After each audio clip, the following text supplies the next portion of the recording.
না, সাকিবের ব্যাপারটা যেটা আমি বলি, সাকিব নিজে অনেক এফোর্ট দিয়ে এই পর্যন্ত এসেছে। সে আপনারা হয়তো তার আগেরটা জানেন, সে আগে অনেক এমন ছবিও করেছে যেগুলো ছবির মতো না, কিন্তু সে আস্তে আস্তে নিজেকে গড়েছে, এই পজিশানে এনেছে।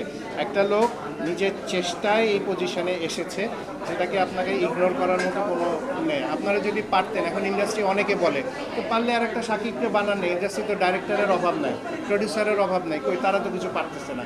এটা সম্পূর্ণ ক্রেডিট তারই।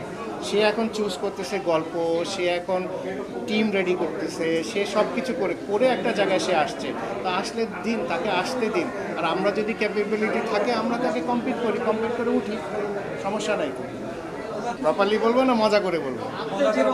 মজা করে বলবো। আমি এফডিসির সামনে ঘুরছিলাম, হঠাৎ আমাকে আব্বা বললে আজ শুটিং করবি, আমি শুটিংয়ে চলে আসলাম, চাপাটা হয়ে গেল। এটা ভালো।